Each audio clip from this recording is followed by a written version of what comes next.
Aditya classes exam गुरु channel में आप सबका स्वागत है। आज हम लोग की क्लास जनसंख्या से संबंधित रहेगी। ये जनसंख्या की दो क्लास होगी, एक भारत से संबंधित रहेगा, दूसरा जो है उत्तर प्रदेश संबंधित। जनसंख्या में क्या हम लोग पढ़ेंगे, इस थोड़ा सी चर्चा हम लोग कर ले। सबसे पहले जनसंख्या जो है जनगणना मेओ के समय में 1872 में जो है काउंट हुआ था, लेकिन अनियमित नहीं था।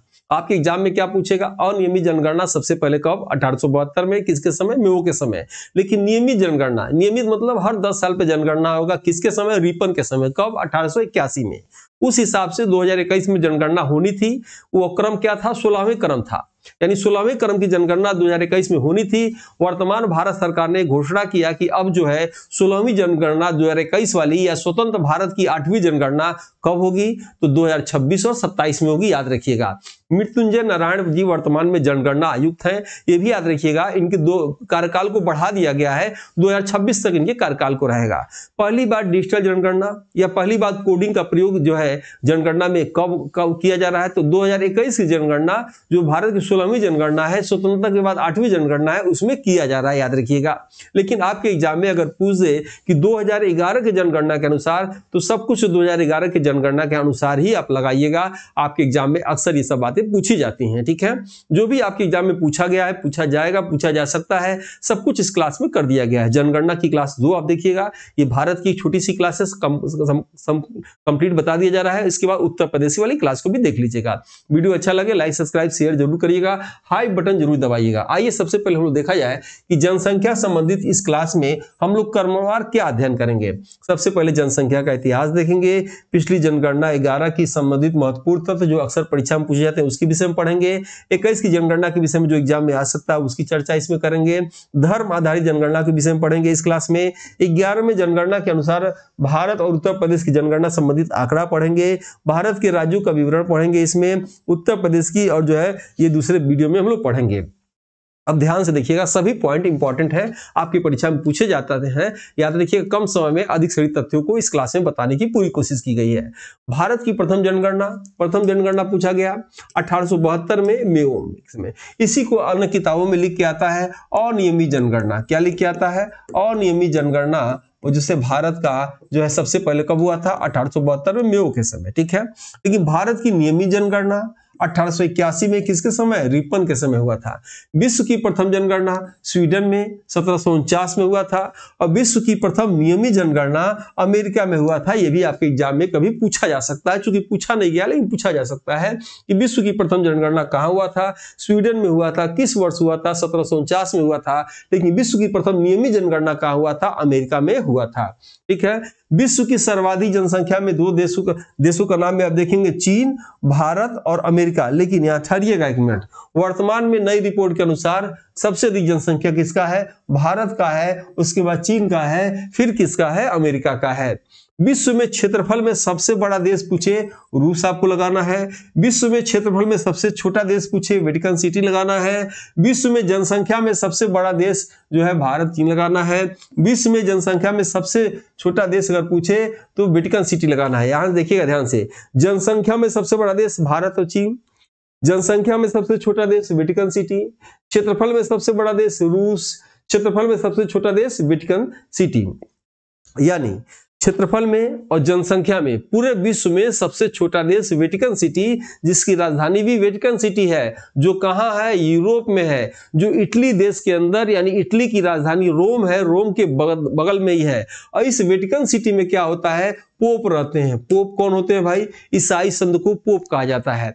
ये इसकी जनसंख्या ये आपके कॉलोनी से छोटा है, समझ लीजिए 800 लोग रहते हैं, आधा किलोमीटर में है, तो वेटिकन सिटी याद रखिएगा। लेकिन आपके एग्जाम में यदि पूछ दे एशिया का सबसे बड़ा देश, एशिया का सबसे बड़ा देश क्षेत्रफल में पूछे रूस, एशिया का सबसे बड़ा देश जनसंख्या में पूछे तो भारत, 2011 की जनगणना के अनुसार पूछे तो चीन, और एशिया का सबसे छोटा देश पूछे, सबसे छोटा देश पूछेगा तो क्या है, मालदीव। मालदीव की राजधानी माले, वहां की भाषा महल, याद रखिएगा, ठीक है। सबसे छोटा देश क्षेत्रफल में, जनसंख्या में एशिया का मालदीव लगाइएगा, ठीक है। और सबसे बड़ा एशिया में देश क्षेत्रफल में रूस, जनसंख्या में भारत लगाइएगा। 11 की जनगणना के अनुसार तब चीन लगाइएगा, ठीक है। उम्मीद है आपको समझ में आ गया होगा। अब यहाँ हम लोग देखेंगे क्षेत्रफल की दृष्टि से महाद्वीप के विषय में चर्चा करेंगे। सबसे बड़ा जो है क्षेत्रफल में एशिया, सबसे बड़ा अफ्रीका, उत्तरी अमेरिका, दक्षिण अमेरिका, अंटार्कटिका, यूरोप और जो है ऑस्ट्रेलिया। क्षेत्रफल में सबसे छोटा कौन सा है? ऑस्ट्रेलिया है। जनसंख्या की दृष्टि से महाद्वीप में देखेंगे एशिया में जनसंख्या सबसे अधिक है, उसके बाद अफ्रीका में है, फिर यूरोप में है, फिर उत्तरी अमेरिका में, दक्षिण अमेरिका में है, ऑस्ट्रेलिया में है, जनसंख्या में सबसे कम है, और उसके बाद कहाँ है? अंटार्कटिका में। क्षेत्रफल में विश्व के देश देखा जाए, रूस याद रखिएगा क्षेत्रफल में प्रथम स्थान है, उसके बाद कनाडा का, फिर चीन का, संयुक्त राष्ट्र अमेरिका का, फिर ब्राजील का, फिर ऑस्ट्रेलिया का, उसके बाद भारत जो है विश्व में क्षेत्रफल में 7वां स्थान है। ठीक है, नेक्स्ट आप देखेंगे नोट इंपॉर्टेंट होता है, नोट हमेशा याद रखिएगा, इसको जरूर 2 से 3 बार पढ़ लीजिएगा। भारत का क्षेत्रफल विश्व की क्षेत्रफल का 2.42% है, यानी अगर ये पृथ्वी है, इस पृथ्वी पे आप जानते होंगे 29% क्या है? स्थल है, और 75% क्या है? जल है लगभग। ठीक है, सॉरी 75 कर रहे हैं, लगभग 70 का 71% कह सकते हैं एनसीईआरटी के अनुसार, यानी 71% क्या है? जो है जल है। ठीक है, तो ये 29% जो स्थल है, उस स्थल के सापेक्ष जो है भारत के पास कितना है? 2.42% याद रखिएगा जमीन है। ठीक है, भारत की जनसंख्या विश्व की जनसंख्या का 17.5% है, यानी विश्व में जितनी भी जनसंख्या है उसकी देखा जाए तो भारत के पास 17.5% जनसंख्या है, लेकिन भारत के पास जितनी जनसंख्या है उसकी सापेक्ष देखा जाए तो उत्तर प्रदेश में 16 याद रखिएगा 16.5% जो है उत्तर प्रदेश में जनसंख्या है। ठीक है, किसकी सापेक्ष? जो है भारत की सापेक्ष, भारत के सापेक्ष, ये आपको याद होना चाहिए। प्रथम जनगणना आयुक्त कौन थे भाई? प्रथम जनगणना आयुक्त WC प्लाउंटेन थे, जिन्होंने 17 फरवरी 1981 को भारत में नियमित जनगणना कराई थी। नाम आपको याद रखना है। भारत की जनगणना संघ सूची के अनुच्छेद 246 में वर्णन है, लेकिन परिवार नियोजन समवर्ती सूची में इसका वर्णन है। ब्राजील से अधिक जनसंख्या उत्तर प्रदेश की हो गई है। ईसाई धर्म सबसे अधिक नागालैंड में है, न कि केरल में है। और ये टेस्ट आप सबको ले लेना चाहिए, 1 साल तक आप इसमें टेस्ट देंगे 9 से 11 के बीच में, यानी कोई आपको टेस्ट देने के लिए मजबूर कर रहा है। रोज आप 9 से 11 आपको नए प्रश्न मिलेंगे, 30 प्रश्न।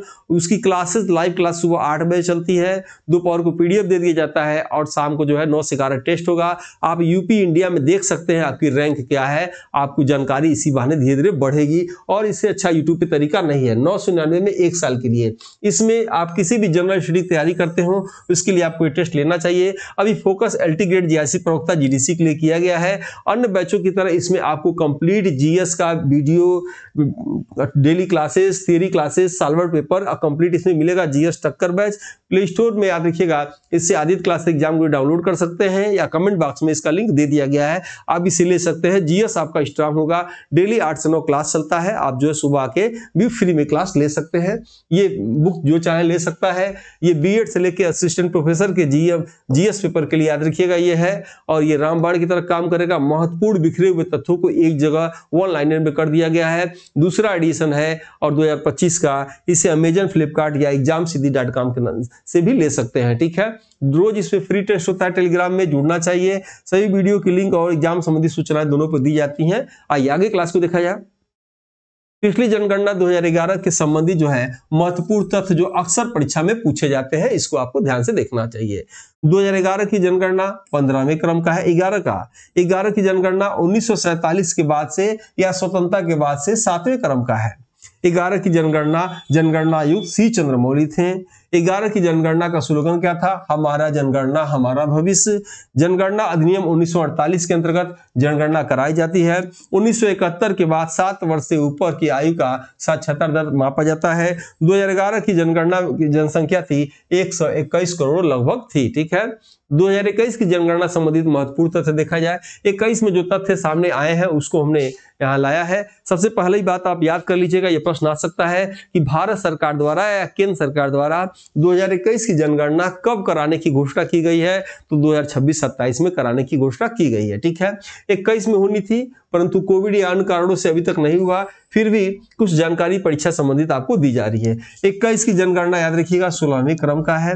21 की जनगणना 47 के बाद जो है 8वें क्रम का, यानी स्वतंत्रता के बाद 8वें क्रम का है। 21 की जनगणना का स्लोगन जन भागीदारी से जन कल्याण है। 21 का जो है जनगणना कुल जो है 16 भाषाओं में जो है की जाएगी। ये देखिएगा, ये संख्या आगे बढ़ सकती है, 16-17 हो सकता है आगे, ठीक है।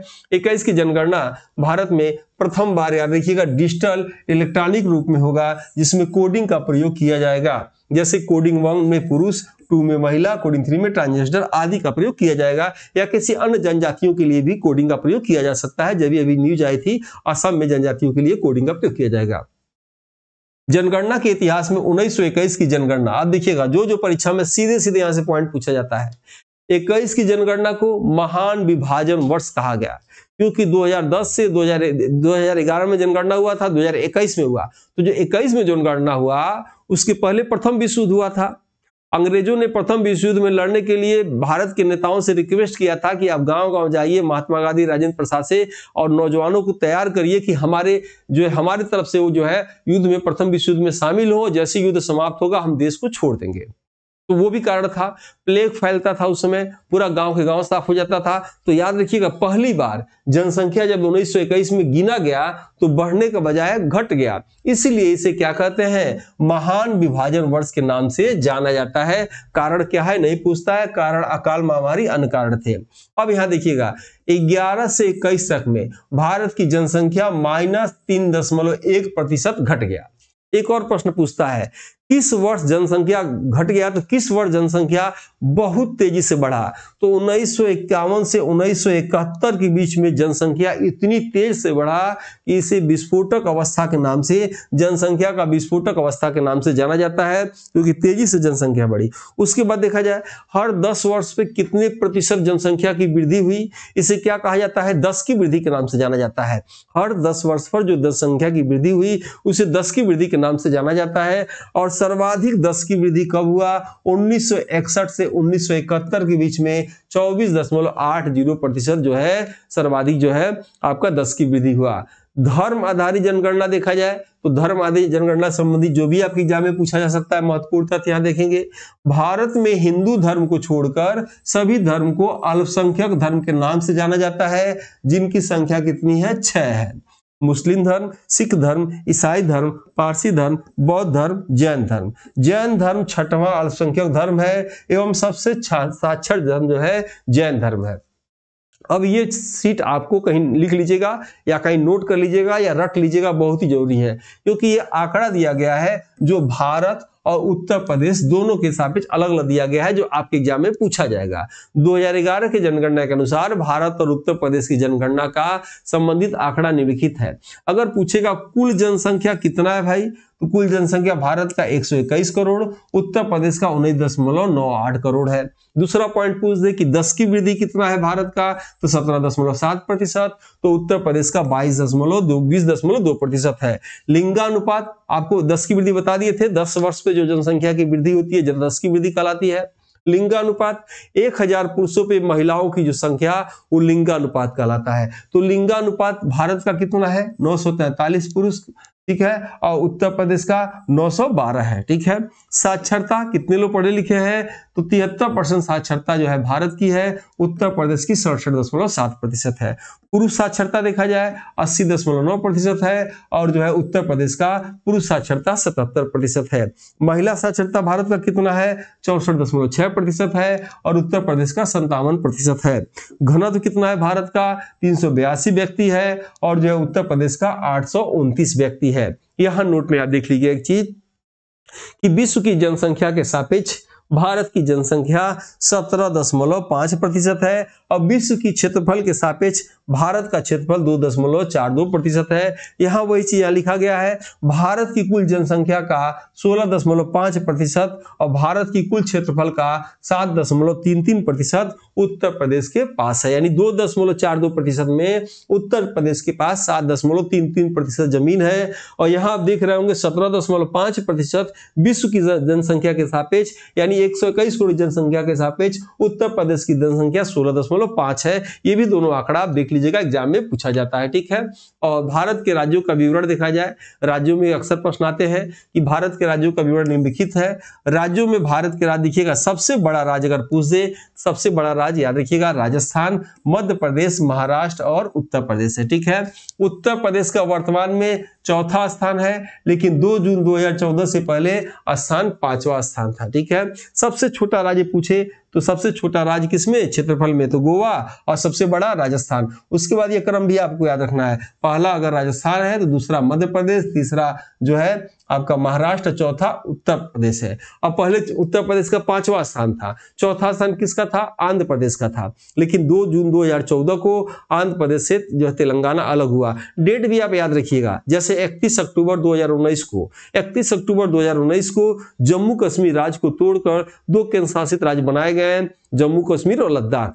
एक डेट याद रखिएगा 26 जनवरी 2020 वाला, 26 जनवरी 2020 को दादरा नगर हवेली और दमन दीप को जो है दोनों केंद्र शासित प्रदेशों को एक जो केंद्र शासित प्रदेश बना दिया गया, दादरा नगर हवेली दमन दीप, और इसकी राजधानी दमन रख दी गई। ये भी आपको याद होना चाहिए, डेट आपको बिल्कुल एकदम क्लियर होना चाहिए। ठीक है, एग्जाम में अक्सर पूछता है। क्षेत्रफल में केंद्र शासित प्रदेश आप देखिएगा, क्षेत्रफल में सबसे बड़ा केंद्र शासित प्रदेश लद्दाख याद रखिएगा सबसे बड़ा, और सबसे छोटा केंद्र शासित प्रदेश लक्षद्वीप। 31 अक्टूबर 2019 का रेट हमने आपको बताया कि पहले क्या था, अंडमान निकोबार था। यानी ये प्रश्न आ सकता है वर्तमान में भारत का सबसे बड़ा कौन सा है, यानी कि लद्दाख। प्रश्न ऐसे आ जाए कि 2018 तक भारत का सबसे बड़ा केंद्र शासित प्रदेश क्या था, अंडमान निकोबार था। लेकिन हाँ, दक्षिण भारत का सबसे बड़ा केंद्र शासित प्रदेश पूछे तो क्या होगा, अंडमान निकोबार है। या भारत का दूसरा सबसे बड़ा केंद्र शासित पूछे, दूसरा सबसे बड़ा तो अंडमान निकोबार है, ये आप लगाइएगा। ठीक है, आइए नेक्स्ट पॉइंट हम लोग देखते हैं। जनसंख्या में भारत के राज्यों को देखा जाए, जनसंख्या में भारत के राज्यों में कौन कौन है भाई, तो अगर आपसे पूछ दे कि सबसे बड़ा जनसंख्या उत्तर प्रदेश, महाराष्ट्र और बिहार। सबसे छोटा राज्य किस में हो जाएगा जनसंख्या में, तो सिक्किम, मिजोरम और अरुणाचल प्रदेश। जनसंख्या में, क्षेत्रफल की बात नहीं हो रही है, क्षेत्रफल में भी आपने देखा सबसे बड़ा क्षेत्रफल में राजस्थान और सबसे छोटा कौन सा, गोवा। ठीक है, यहाँ जनसंख्या में केंद्र शासित प्रदेशों की बात करेंगे, सबसे बड़ा राज्य क्या, दिल्ली, और सबसे छोटा राज्य क्या, लक्षद्वीप। नेक्स्ट आप देखिए क्या, जनघनत्व में भारत के राज्यों में सबसे बड़ा राज्य बिहार, उसके बाद पश्चिम बंगाल, फिर केरल, और जनघनत्व में सबसे छोटा राज्य अरुणाचल प्रदेश, मिजोरम, उसके बाद क्या, सिक्किम। ठीक है, जनघनत्व में केंद्र शासित प्रदेश की चर्चा करेंगे तो सबसे ज्यादा जनघनत्व केंद्र शासित प्रदेश में किसका, दिल्ली का, सबसे कम किसका, अंडमान निकोबार का। लिंगानुपात में बताए थे 1000 पुरुषों पे महिलाओं की संख्या, लिंगानुपात में सबसे बड़ा सबसे छोटा राज्य और केंद्र शासित राज्य, जैसे कि यहाँ लिखा हुआ है। लिंगानुपात में भारत के राज्यों में सबसे अधिक लिंगानुपात केरल का है 1084, उसके बाद तमिलनाडु, फिर जो है आंध्र प्रदेश का है। सबसे कम लिंगानुपात जो है हरियाणा का 879, फिर जम्मू कश्मीर और सिक्किम का है। केंद्र शासित प्रदेशों में देखा जाए सबसे अधिक लिंगानुपात पुडुचेरी 1037, सबसे कम लिंगानुपात दमनदीप का 618। 10 की वृद्धि मतलब 10 साल में कितनी वृद्धि हुई, तो सर्वाधिक 10 की वृद्धि मेघालय में हुआ 27.9%, और न्यूनतम 10 की वृद्धि जो है नागालैंड में हुआ -0.6%। 10 की वृद्धि केंद्र शासित प्रदेशों में देखा जाए तो सर्वाधिक 10 की वृद्धि जो है दादरा नगर हवेली में, न्यूनतम 10 की वृद्धि जो है लक्षद्वीप में हुआ। ठीक है, साक्षरता दर में भारत के राज्यों में देखा जाए सर्वाधिक साक्षरता केरल में 94%, फिर मिजोरम में, फिर गोवा में। न्यूनतम साक्षरता बिहार में 61.8%, अरुणाचल प्रदेश में, फिर राजस्थान में। ठीक है, साक्षरता दर केंद्र शासित प्रदेश में देखा जाए सर्वाधिक साक्षरता दर लक्षद्वीप में, न्यूनतम साक्षरता दर जो है दादरा नगर हवेली में। साक्षरता संबंधित महत्वपूर्ण तथ्य अब निम्नलिखित है, अक्सर एग्जाम में पूछा जाता है साक्षरता का। 2011 की साक्षरता दर कुल प्रतिशत कितना में है, 73% है। 2011 का साक्षरता दर कुल जनसंख्या कितना है, 76.34 करोड़ है। पुरुषों में सबसे अधिक साक्षरता केरल में है, महिलाओं में सबसे अधिक साक्षरता केरल में है। पुरुषों में सबसे कम साक्षरता बिहार में है, महिलाओं में सबसे कम साक्षरता बिहार में है। स्त्री साक्षरता, यहां ध्यान से देखिएगा, ये प्रश्न आया हुआ है, स्त्री साक्षरता और पुरुष साक्षरता में सबसे अधिक अंतर कहां, राजस्थान में। साक्षरता दर का आधार 1971 के बाद 7 वर्ष से ऊपर से लिया जाता है। ये बिल्कुल आपको समझ में आना चाहिए, एग्जाम में पूछा जाता है। नेक्स्ट आप देखेंगे शहरी और नगरीय जनसंख्या में भारत के राज्य। सर्वाधिक शहरी या नगरीय जनसंख्या महाराष्ट्र, न्यूनतम शहरी या नगरीय जनसंख्या सिक्किम। प्रतिशत में शहरी नगरी जनसंख्या सबसे अधिक गोवा में और सबसे कम कहां, हिमाचल प्रदेश में। ठीक है। ग्रामीण जनसंख्या देखा जाए भारत के राज्यों में सर्वाधिक ग्रामीण जनसंख्या उत्तर प्रदेश में, न्यूनतम ग्रामीण जनसंख्या सिक्किम में, प्रतिशत में ग्रामीण जनसंख्या सबसे अधिक हिमाचल प्रदेश में और सबसे कम कहां, गोवा में। आपको याद होना चाहिए। अनुसूचित जाति एससी की बात करेंगे। अनुसूचित जाति की जनसंख्या भारत के राज्यों में सर्वाधिक अनुसूचित जाति उत्तर प्रदेश में, लेकिन प्रतिशत में कहां, पंजाब में। न्यूनतम अनुसूचित जाति मिजोरम में, लेकिन प्रतिशत में कहां, ये भी मिजोरम में होगा। अनुसूचित जनजाति, यहाँ एसटी की बात की जा रही है। अनुसूचित जनजाति सर्वाधिक अनुसूचित जनजाति मध्य प्रदेश में, लेकिन प्रतिशत में सर्वाधिक कहां, मिजोरम में। न्यूनतम अनुसूचित जनजाति हरियाणा में, लेकिन प्रतिशत में न्यूनतम कहां, उत्तर प्रदेश में। और धर्म के आधार पर जनसंख्या से भी प्रश्न कई बार आ चुके हैं। जनसंख्या सर्वाधिक जनसंख्या हिंदू धर्म, न्यूनतम जनसंख्या जैन धर्म। लिंगानुपात में देखा जाए जो है सर्वाधिक लिंगानुपात ईसाई धर्म, न्यूनतम लिंगानुपात सिख धर्म। साक्षरता में देखा जाए सर्वाधिक साक्षरता जैन धर्म, न्यूनतम साक्षरता मुस्लिम धर्म। नेक्स्ट जो है नेक्स्ट क्लास में हम लोग उत्तर प्रदेश का लेंगे और ये टेस्ट जरूर ले लीजिए। टेस्ट क्यों लेना चाहिए, क्योंकि इसी टेस्ट लेने के बहाने एक साल तक आप 9 से 11 एक टेस्ट देंगे। 30 प्रश्न के साथ साथ सभी जीएस के सभी सेक्शन की आपकी तैयारी इसमें करेंगे, इसलिए टेस्ट आपको रामबाण की तरह काम करेगा। जिस डेट से खरीदेंगे उस डेट से एक साल तक उसकी वैलिडिटी रहेगी, यानी एक साल तक आप जीएस में मास्टरमाइंड हो सकते हैं। इसके लिए आप प्ले स्टोर से डाउनलोड कर सकते हैं एप्लीकेशन को। जो लोग बुक नहीं लिए ले सकते हैं और निःशुल्क टेस्ट होता है, आप चाहे तो ये टेस्ट जो दे सकते हैं, पर डे इसमें होता है। ठीक है। जल्दी नेक्स्ट वीडियो मिलते हैं उत्तर प्रदेश की जनसंख्या में। तब तक के लिए जय हिंद, जय भारत।